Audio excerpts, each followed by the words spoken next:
सरकार ये बता दे कि व्हाट्सएप और टेलीग्राम के थ्रू जितने लोगों का शेयर हुआ है, मैं अपना आधार कार्ड देने के लिए तैयार हूँ। किस स्थिति में पढ़ते हैं, उनकी माँ अपने गहने बेच देती है, बाप खेत बेच देते हैं, तब बच्चे को यहाँ पढ़ाते हैं इलाहाबाद में। तो भाई ये बताइए कि आप एक बार कहते हैं कि गवर्नमेंट बनी है तो उसमें कोई लीकेज नहीं है, तो जब पेपर किया जा रहा है तो उसमें लीकेज कहाँ से आ जा रहा है? और आयोग पर हम लोग आज आए हैं तो आयोग कह रहा है कि हमको तथ्य चाहिए और साक्ष्य चाहिए। साक्ष्य तुम्हारे सामने वो है कि पेपर तुम्हारे सामने है। जिन्होंने पेपर लीक किया है वो आप देख रहे हैं कि ब्रजेश पाठक जी के साथ डीपी लगाया हुआ है। उसने डायरेक्ट व्हाट्सएप पे लिखा था कि पेपर चाहिए तो 25,000 रुपए भेजिए।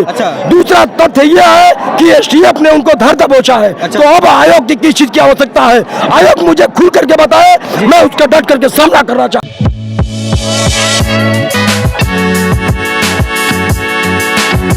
नमस्कार दोस्तों, हम यूपी पीसीएस लोक सेवा आयोग उत्तर प्रदेश में हैं। यहाँ पर छात्र जो है या कैंडिडेट बोल सकते हैं, जो भी हैं कैंडिडेट हैं। बिल्कुल। नमस्कार साथियों, सबसे पहले मैं बता दूं कि भूपेंद्र सर के सानिध्य में हम लोग हजारों लाखों की तादाद में एकदम एकजुट हो चुके हैं। और एकजुट क्यों हुए हैं, सबसे बड़ा विषय यह है कि आरओ एआरओ री एग्जाम। आरओ एआरओ की इतनी बड़ी वैकेंसी है, इतने लोग फार्म भरे, इतने लोग परीक्षा दिए, इतने लोग कहां से कहां जा करके जो है कि यातायात करते हैं, उसके बाद सेंटर तक पहुंच जाते हैं। और होता क्या कि सेंटर पर पहुंचने से कुछ ही समय पहले उनको पेपर मिल जाता है, चंद लोगों को पेपर मिल जाता है। ये कहां से त्रुटि हो रही है? मेरे भाई ये बताइए कि आप एक बार कहते हैं कि गवर्नमेंट बनी है तो उसमें कोई लीकेज नहीं है, तो जब पेपर किया जा रहा है तो उसमें लीकेज कहां से आ जा रहा है? और आयोग पर हम लोग आज आए हैं तो आयोग कह रहा है कि हमको तथ्य चाहिए और साक्ष्य चाहिए। साक्ष्य तुम्हारे सामने वो है कि पेपर तुम्हारे सामने है। जिन्होंने पेपर लीक किया है वो आप देख रहे हैं कि ब्रजेश पाठक जी के साथ डीपी लगाया हुआ है। उसने डायरेक्ट व्हाट्सएप पे लिखा था कि पेपर चाहिए तो 25,000 रुपए भेजिए। दूसरा तथ्य यह है कि एसटीएफ ने उनको धर दबोचा है। तो अब आयोग की किस चीज की आवश्यकता है, आयोग मुझे खुल करके बताए, मैं उसका डट करके सामना करना चाहता हूँ। नमस्कार, जय हिंद, जय भारत। जी आप कुछ कहना चाह रहे हैं? बस बोल दिया छोटा भाई। जी आप कुछ बोलना चाहते हैं? काफी देर से भाई साहब। जी पहचान यही है ना कि अगर सरकारें मान नहीं एसटीएफ की जांच कराने के लिए तैयार है तो उसका सबसे बड़ा तथ्य यही है ना कि एसटीएफ जांच क्यों करा रहे हैं? कहीं ना कहीं उसको लग रहा है ना कि कहीं ना कहीं लीकेज है। और अगर लीकेज है नहीं तो इस तरीके से मानते नहीं जांच कराने के लिए। बिल्कुल। तो सब लड़कों की मांग है कि भाई जिससे पेपर को दोबारा कराया जाए। हाँ भाई, इस तरीके से बुलवाइए। बिल्कुल। यहाँ पर जो है आप काफी जो है सीनियर कैंडिडेट में हैं। आप क्या कहना चाहते हैं? बहुत सही प्रश्न आपने किया। प्रतियोगी छात्राओं को 3 कैटेगरी में आप बांट सकते हैं। एक प्राथमिक पड़ाव में है, द्वितीयक पड़ाव में, एक तृतीयक पड़ाव में। तो हम लोग तृतीयक पड़ाव में हैं, अंतिम पड़ाव कर सकते हैं। उसके बाद कमीशन में बैठे हुए पदाधिकारियों का ये संवेदनहीनता का प्रदर्शन आश्चर्यजनक भी है, हास्यास्पद भी है, और हम लोगों को निराश करने वाला उनका स्टेप भी है। वो संवैधानिक बॉडी है, संवैधानिक बॉडी तो है नहीं है, निर्णय ले सकते हैं। मान लीजिए सरकार इस मामले को संज्ञान में नहीं ले पा रहा है तो कमीशन तो ले ही सकता है ना। पेपर तो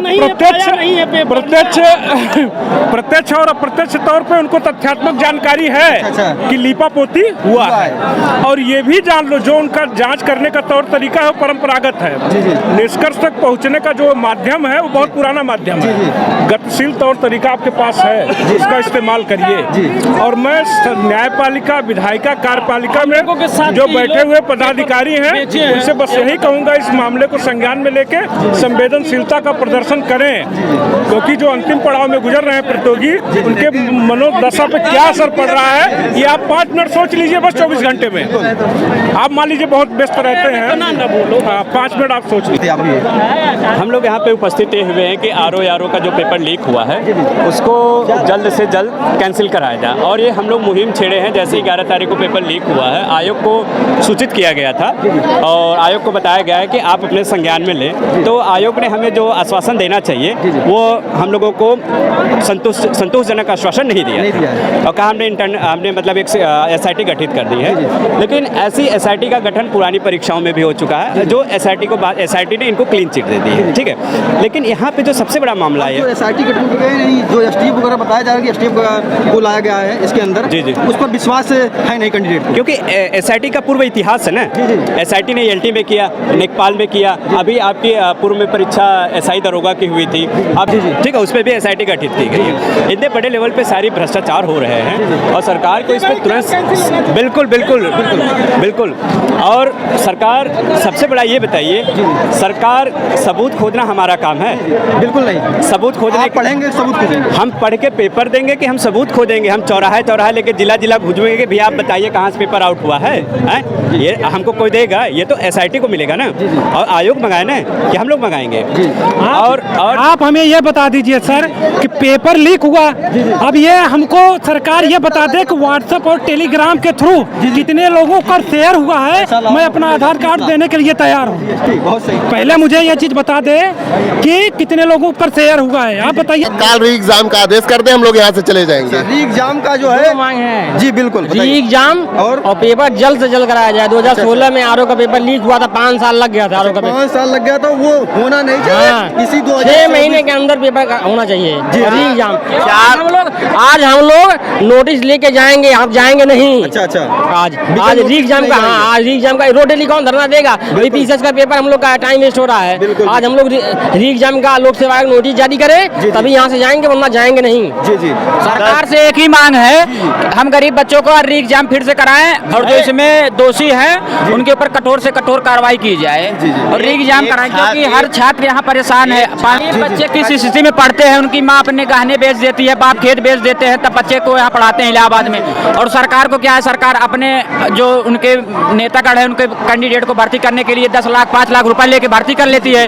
हम गरीब बच्चे जो 10 बाई 10 के रूम में रह रहे हैं, 12-14 घंटे पढ़ रहे हैं, किसी स्थिति से खाना बना रहे हैं, ठंडी गर्मी बरसात सब एक कर दिए हैं, परीक्षाएं हमारी क्यों लीक हो रही है? सरकार से यही मांग है कि परीक्षा जल्द से जल्द तुरंत नोटिस जारी करें कि इसी महीने में या अगले महीने में हम परीक्षा लेंगे। और जो अराजक तत्व है उनके खिलाफ कठोर से कठोर कार्रवाई करें कि जो दोबारा ना आ पाए। बस सरकार से एक ही मांग है कि री एग्जाम। जैसा कि आप लोगों ने यहाँ पे देखा कि जब हम कैंडिडेट से बात कर रहे हैं तो इनकी आज एक ही मांग है कि जो है आज आयोग के अध्यक्ष बाहर आएं और नोटिस जारी करें कि जो है पेपर रद्द किया जाएगा और साथ ही में जो है री एग्जाम की डेट दी जाए, तभी जो है यहाँ पर धरने से वापस जाएंगे। नहीं तो कैंडिडेट का कहना है कि हम धरने छोड़कर वापस नहीं जाएंगे जब तक नोटिस नहीं आएगा री एग्जाम का। बाकी जो है हम लगातार आपको यहाँ की अपडेट देते रहेंगे। इस वीडियो को यहीं पे अंत करते हैं। जय हिंद दोस्तों।